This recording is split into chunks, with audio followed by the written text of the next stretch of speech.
One of the biggest mistakes Excel users make is trying to solve every problem with a single feature. They tend to use formulas for everything, or maybe put everything into a pivot table. And then they hear about Power Query and try to use that to do everything. The reality is that modern Excel isn't about one tool. It's about several tools working together, where each tool does what it's designed to do. Once you understand how these tools fit together, Excel becomes much easier to use. So if you've ever been unsure about when to use Power Query or formulas or pivot tables, then this video is for you. Before we start, I want to put all of this into context, because Excel has three main use cases: reporting and data analysis, modeling, and finally application and data storage. For each of these, the tools we use are the same, but the thought process and what's considered good practice differs for each area. Therefore, how we use the tools also differs. In many solutions, these areas cross over, so understanding the context of the task within your overall solution is critical. For this video, we're focusing on reporting and data analysis. So now let's go and see the key consideration for deciding which tool to use when. When deciding which tool to use and for what, we need to ask ourselves one key question: is it pre or post data? Excel has one main tool for turning inputs into data layouts, and that is Power Query. But Excel has four tools for turning data layouts into reports and analysis. They are the calculation engines of formulas, pivot tables, Power Pivot, and Python in Excel.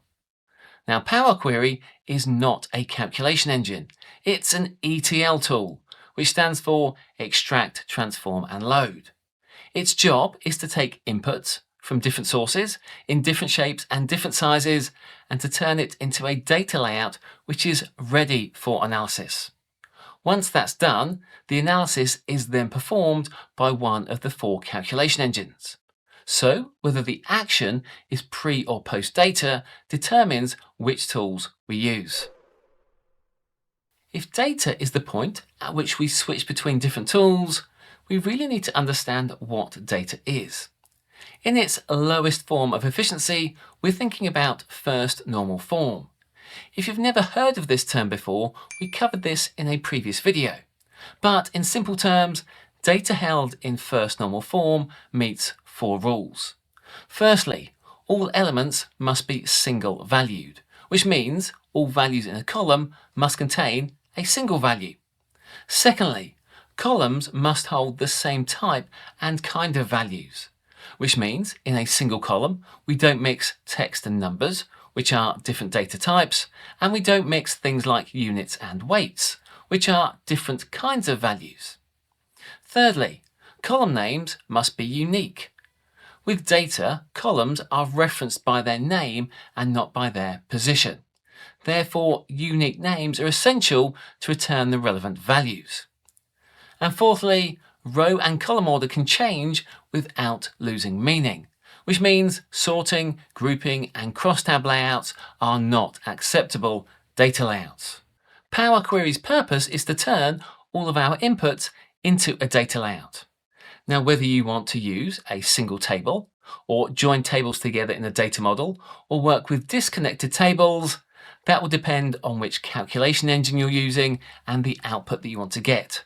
But first normal form is the most basic level that will work with all of the calculation engines. But you can also optimize your data layouts depending on which calculation engine you want to use. But for all of them, Power Query's purpose is the same: to create the data layout. And once we have the data layout, calculation becomes easy because inputs for those calculation engines are clean and optimized for analysis.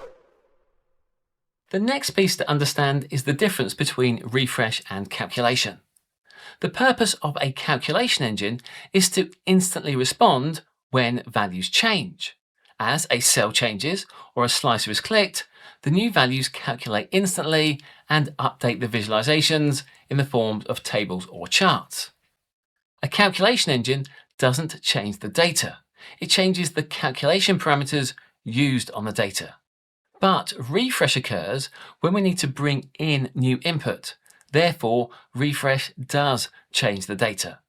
So if you're changing assumptions, filtering results, or interacting with reports, you don't want to keep refreshing. That's what a calculation engine is for. And that's a huge distinction that catches out many Excel users. Refresh changes the data.